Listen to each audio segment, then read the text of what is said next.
Today, I'm joined by awesome agent and good friend of mine, Rich Gibbens, team leader, JBRG, and listing specialist. Rich, thanks for coming in, man. Hey, thanks for having me, man. Really excited. Yeah, Really excited well, we're excited to have you, man. So we want to talk a little bit about your journey into real estate. Give us your background. All right, so I love saying this because I'm a veteran myself. As you can see, I'm sporting our KW military brand. Loud and proud. Loud yeah. and proud, man. Super American. But I was a combat veteran. I did Iraq and Afghanistan. I got out the end of 2011. I worked for construction. I was in IBEW Local 340 here. Got my journeyman license. And I actually met a friend while I was still an apprentice there. Met Bobby. Yeah. And then I was like, hey, man, what do you do for work? He's like, I'm a realtor. I said, how did I do that? You're just always looking sharp, always smiling. So I ended up getting my license as an apprentice, finished out because they always tell you have a plan B. Probably a mistake, but so I finished off getting my journeyman's license, worked in the Bay for a little bit. And then August 2019, I came over full time after a car accident and never looked back. I love it. So what I would say is probably what you learned, hard work. How does that translate into working hard as a real estate agent? It's a grind. It's a grind, especially in today's market. So when I came in, COVID happened right after. So we just had to go fast, and I could go fast. Buyers and sellers were dropping out of the trees. You just go over there and just grab them, and here we go. Today's market, as we know, interest rates are high, this and that. Whatever excuse we can say to not have leads coming through and closings, it's just all an excuse. Now you just got to know the skill to talk to people, find their motivation, find out what they need, right? Before it was like, oh, borrowing money is free, right? 2.25%, sure. right? 2.5%. Sure. You're never getting that again. Should have never happened. But now it's talking to people and really honing in your skills. Like if somebody says, hey, you know what? We only have a 3-bedroom, 2-bath. We want to expand our family. We need a little bit more yard space. We have 2 kids. We're in a packed house. You have that conversation with them. Okay, yes, your payment's going to go up. You have this equity. When do you want to get there, right? If we're having the same conversation in 12 months, how's your wife going to feel? Yeah, now it's just finding their motivation. Like I said, being skills-based. You don't have to be as fast because people aren't seeing 40 houses and making 40 offers, right? It's, hey, we're going to see these homes that you really like and let's go win. I totally agree. I think people get lost in the interest rate. It's really about affordability. So when I look at somebody with a lot of equity, like you mentioned, that wants to maybe upgrade, they have that necessity for that extra room, that better location. Really the option is, let's look at what you could sell your house for, how we can use that equity to make things more affordable for you on that next purchase. Because sometimes it's not taking all that money and putting it all down. Sometimes it might be, let's free up some other debt, let's pay some things off to help you understand how you're gonna get there. And I think that's why agents really need to figure out who they're partnering with on their lender. If you got a lender that's like, oh, let's just do this with everything, put it all down so your mortgage is lower, that's probably not, I would say 95% of the time, that's probably not the best scenario for them. For sure. Right? Yeah. Maybe pay off the RV that you pulled out money on to buy when rates were low, right? Let's pay off this, let's pay off the credit card debt, let's do all that. And we're seeing that nationally though, our credit card debt nationally is just astronomical. Insane. I think when we're talking to buyers and sellers, letting them know like, hey, you might want to clear that up. So what's funny is people have a hard time paying 7% for a mortgage, but they'll have no problem paying 29% on their credit card. No problem. And you know what? Even renters paying 100% interest. Yeah. Like that's what a rental rate is. If you don't, oh my God, interest rates are, what are they today? Yeah. 7.5%. 7.5. Yeah.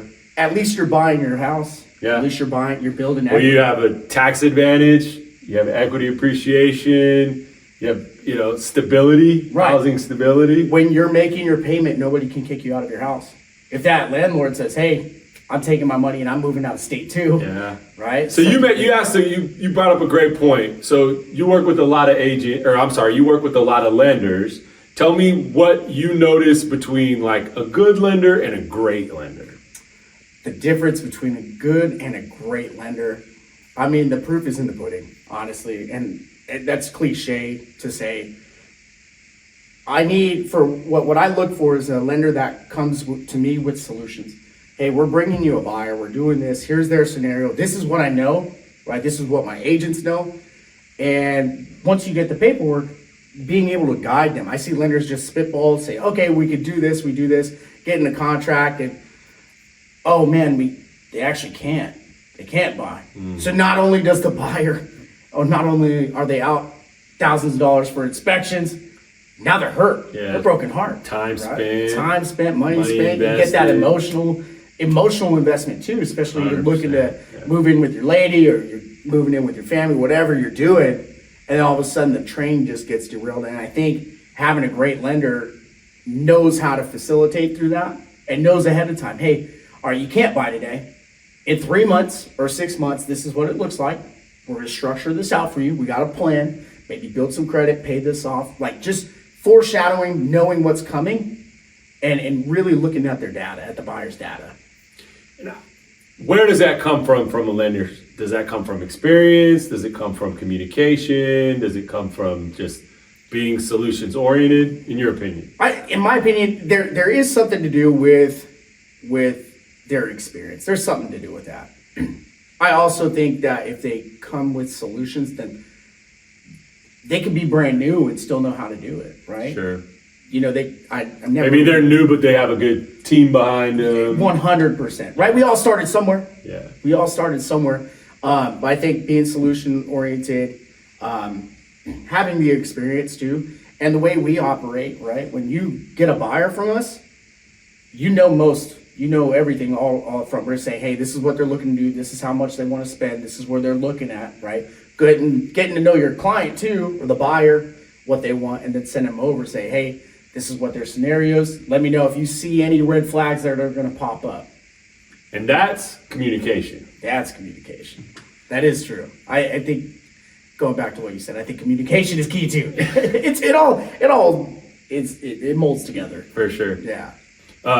Rich, favorite neighborhood in all of the Sacramento area? Favorite neighborhood.